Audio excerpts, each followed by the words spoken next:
바나바는 신약의 인물 가운데 가장 빛나는 이름 중 하나입니다. 성경에 그가 남긴 기록은 그리 많지 않습니다. 하지만 그의 존재는 초대교회를 세우는 보이지 않는 기둥과 같았습니다. 바나바의 본래 이름은 요셉이었습니다. 그러나 사도들은 그의 이름을 다르게 불렀습니다. 사도행전은 이 일을 이렇게 전하고 있습니다. 사도들이 일컬어 바나바라 번역하면 위로의 아들이라 하니 바나바는 실제로 그런 사람이었습니다. 그는 사람을 세워주고 두려워하는 이에게 용기를 주며 넘어지는 자에게 손을 내미는 따뜻한 사람이었습니다. 바나바의 영성은 예수님의 마음을 그대로 담아낸 영성이었습니다. 그의 영성은 위로와 격려의 영성, 배려와 포용의 영성, 그리고 묵묵한 헌신의 영성이었습니다. 이러한 바나바의 영성은 채움에서 시작되었습니다. 성경은 바나바의 인물됨을 이렇게 소개했습니다. 바나바는 착한 사람이요 성령과 믿음이 충만한 사람이라. 이에 큰 무리가 죽게 더하여 지더라. 바나바가 착한 사람이라는 것은 단순히 그가 온화한 성격의 사람임을 말하는 것이 아니라 성령님께서 빚으신 선하고 은혜로운 인격을 의미합니다. 그 증거는 그가 성령과 믿음이 충만한 사람이라는 증언입니다. 그의 영적 충만함은 공동체를 세우는 힘이 되었고 위기의 순간마다 하나님의 방향을 제시하는 지혜가 되었습니다. 이처럼 깊이 채워진 바나바의 영성은 비움으로 이어졌습니다. 바나바는 자신을 앞세우지 않았고 자신이 가진 특권이나 지위를 붙들지 않았습니다.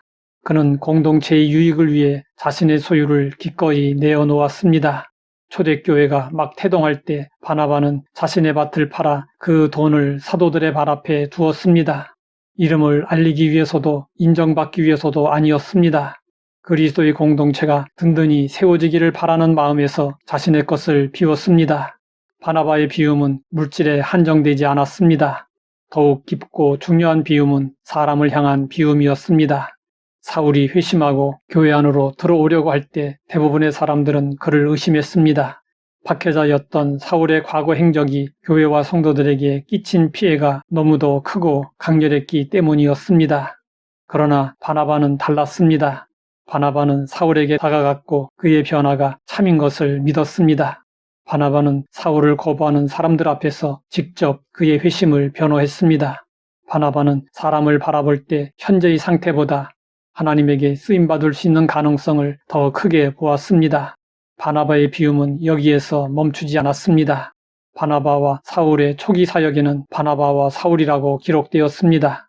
그런데 얼마 후 그 순서가 바뀌었습니다. 사울의 이름도 바울로 바뀌어 소개되었습니다. 이는 사역의 중심이 바나바에서 바울로 넘어갔음을 의미하는 것입니다. 그런데 성경은 이때 바나바가 어떤 불편함이나 경쟁심을 드러냈다는 기록을 남기지 않았습니다. 그는 자신의 자리를 지키려 하지 않았고 사역의 주도권을 쥐려 하지 않았습니다. 그는 복음의 확산을 위해 한 걸음 뒤로 물러났습니다. 그리고 바울이라는 새로운 복음의 도구가 크게 사용되는 것을 기뻐했습니다. 사역의 중심이 이동하는 순간은 누구에게나 시험이 되는 때입니다. 그러나 바나바는 자신이 아니라 하나님 나라의 확장을 중심에 두었습니다. 그는 주연이든 조연이든 혹은 무대 밖에 서 있는 사람이든 어떤 자리든 기꺼이 감당했습니다. 바나바의 이러한 비움은 바울이 사도로 세워지는데 중요한 통로가 되었습니다. 사람들은 자신이 드러날 때 기뻐하고 즐거워합니다. 하지만 바나바는 하나님이 계획하신 사람이 세워짐으로 인하여 기뻐하고 즐거워했습니다. 이것이 바나바의 누림의 영성이었습니다. 바나바의 누림은 내가 잘돼서 누리는 기쁨이 아니라 하나님의 일하심을 보는 데서 오는 기쁨이었습니다. 그는 자신이 사라져도 복음이 드러나면 만족했고 자신이 인정받지 못해도 하나님의 나라가 확장되면 행복했습니다. 그의 기쁨은 높은 자리를 얻고 누리는 데 있지 않았으며 오직 하나님의 뜻이 이루어지는 것을 바라보는 데 있었습니다. 오늘 우리도 바나바처럼 살아야 합니다. 말씀과 성령으로 채워지고 자신을 비워 하나님의 뜻을 이루며 그로 인해 기쁨과 즐거움을 누릴 수 있어야 합니다. 오늘날 교회에는 바나바와 같은 사람이 절대적으로 필요합니다. 우리는 바나바처럼 의심보다 믿음을, 경쟁보다 협력을 선택해야 합니다. 자기 과시보다 하나님의 영광을 선택해야 합니다. 바나바의 영성은 세상적으로 볼 때 약해 보일 수 있습니다. 하지만 실제로는 사람들을 세워주고 공동체를 살리며 하나님의 역사를 나타내는 강력한 힘이었습니다. 하나님 아버지, 바나바처럼 남을 살리고 세우는 마음을 갖게 하시니 감사합니다. 오늘도 은혜를 힘입어 누군가를 일으키는 도구가 되게 하옵소서. 예수님의 이름으로 기도드립니다.